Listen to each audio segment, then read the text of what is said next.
Yo, what is up guys? So today I will be explaining Jinbe, so if you are hyped, stay tuned. Don't forget to like, subscribe, comment, turn on noties so you don't miss any future anime video from me. Let's begin.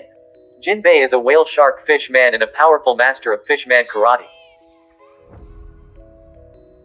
His dream is to fulfill his former Captain Fisher Tiger's dying wish of coexistence and equality between humans and fishmen.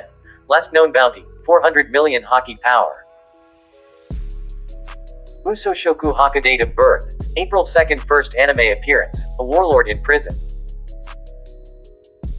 Jinbe, the honorable pirate, voiced by Daisuke Gori, Katsuhisa Hoki, Daniel Ba. Occupation: Captain, former member of Shichibukai, former soldier, pirate, Knight of the Sea. Jinbe is the helmsman of the Straw Hat Pirates. He is the 10th member of the crew and the 9th to join, doing so during the Wano Country arc. Jinbe is a whale shark fish man and a powerful master of fishman karate. His dream is to fulfill his former Captain Fisher Tiger's dying wish of coexistence and equality between humans and fishmen. He was a member of the Sun Pirates, eventually becoming its second captain after the death of their original captain, Tiger. He eventually became one of the 7 warlords of the sea. Though he resigned during the Summit War of Marineford, prior to and amidst said war, Jinbe befriended Monkey D. Luffy, and 2 years later allied with him and his crew to prevent the new Fishman Parade's coup d'etat against the Ryugu Kingdom's Neptune royal family. Luffy thereafter invited him to join the Straw Hat Pirates, but Jinbe held it off until severing ties with Big Mom during the Whole Cake Island arc after staying behind in Toto Land to protect the Sun Pirates from Big Mom's wrath. Jinbe returned to the Straw Hats during the Wano Country arc, officially announcing his status as a member of the crew. He currently has a bounty of belly.png 438,000. Jinbe is a large blue whale shark fish man and the current tallest member of the Straw Hat Pirates. He has a stocky build similar to that of a sumo wrestler and a face that is commonly associated with various Japanese demons such as the Oni. His yellow eyebrows and sideburns are distinctly shaped like those found on such demons, in addition to a bulb-like nose and an angular lower lip pointing upwards. He has a lightning-shaped scar that can be seen from his left sideburn and reaching over his left eye, which he obtained sometime between Odoheim's assassination and meeting Ace. He also possesses 2 tusk-like conical lower fangs associated with Oni as well. The rest of his teeth from the upper and lower rows are pretty much the same, albeit much smaller. He also has a severe underbite, which makes room for his huge fangs, under his pale red coat.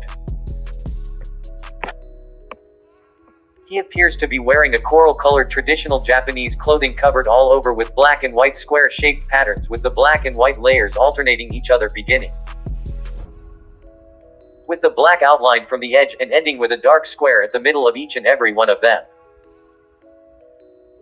He also ties this attire up with a purple obi like a ribbon around his waist. Jinbe is often seen wearing different traditional kimono of varying patterns. He wore a karakusa and later a floral design during his time as a member of the Sun Pirates. He wore square designs during his debut and a plain one after the Summit War of Marineford. 4 years ago, when fighting against Ace, he wore a black GI instead with fish designs on either side of the chest, and a red sash with a tanto tied to it. 2 years after the war, while waiting for Luffy at the Sea Forest, his kimono has leaf patterns.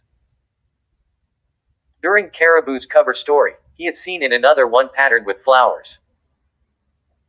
For footwear, he appears to wear simple geta on his web feet. His Sun Pirates tattoo is on the middle of his chest. During the Whole Cake Island arc, his kimono is yellow and has a Jolly Roger design arranged like stripes. Additionally, he is also wearing an orange-colored coat. In the Wano country arc, his kimono is yellow with large orange and white diamonds patterned on it, a red sash, and his coat has a wave design. Colored a dark purple that becomes progressively lighter and finally white at the ends of the sleeves and bottom. Jinbe is often seen wearing different traditional kimono of varying patterns. He wore a karakusa and later a floral design during his time as a member of the Sun Pirates. He wore square designs during his debut and a plain one after the Summit War of Marineford. 4 years ago, when fighting against Ace, he wore a black GI instead with fish designs on either side of the chest, and a red sash with a tanto tied to it. 2 years after the war. While waiting for Luffy at the sea forest, his kimono has leaf patterns. During Caribou's cover story, he is seen in another one patterned with flowers. For footwear, he appears to wear simple geta on his web feet. His Sun Pirates tattoo is on the middle of his chest. During the Whole Cake Island arc, his kimono is yellow and has a Jolly Roger design arranged like stripes. Additionally, he is also wearing an orange-colored coat. In the Wano country arc, his kimono is yellow with large orange and white diamonds patterned on it, a red sash, and his coat has a wave design. Colored a dark purple that becomes progressively lighter and finally white at the ends of the sleeves and bottom. Jinbe had to leave Fish Man Island with his fellow Sun Pirates shortly after the war ended and could not meet Luffy at Fish Man Island as he originally planned to do. Apparently, the Sun Pirates could only stay on the island as long as Jinbe was a Shichibukai. After Jinbe abdicated his position, he and his crew were reinstated as criminals and so could not stay. Kami relayed this information to Luffy, saying that it was much more complicated than the way she was explaining it. Sometime before he left, he gave Prince Fukabashi a message to relate to Luffy, warning him not to fight Hody Jones and that he would be waiting in the sea forest. As he was waiting, he sat in front of the grave of Queen Odahime.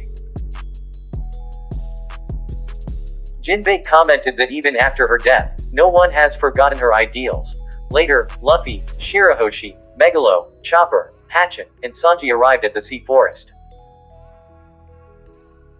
Jinbe was overjoyed to see Luffy again and deeply surprised that Shirahoshi was out of Hard Shell Tower, and was also surprised to see Hatchet, who was supposed to have been captured with the other Arlong pirates.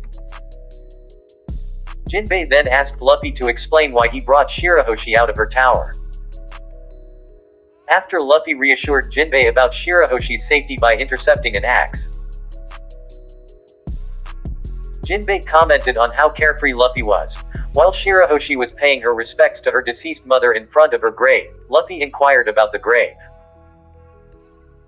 Jinbe informed Luffy that the grave belonged her mother. Nami and Kami soon arrived bearing terrible news about Hody Jones' rampage in the Ryugu Palace. Jinbe decided to explain the situation as quickly as he can and revealed to the group that he was responsible for allowing Arlong to venture into the East Blue. Before Jinbe began his explanation, he told a distressed Shirahoshi not to worry about her father, saying that he would be saved from the clutches of the new Fishman pirates. After Nami asked Jinbe about him setting Arlong loose, Sanji stated that he heard about Jinbe from Yosaku and he thought that Jinbe was as bad as Arlong and was surprised that he allied with Luffy. Sanji then informed the ex-Shichibukai about Nami's suffering at the hands of Arlong and warned him that what he said next would determine whether or not he should be forgiven. Jinbe started off by explaining the dark past of the Fishmen and Merfolk, as well as the respective ideals of Queen Odahime and Fisher Tiger.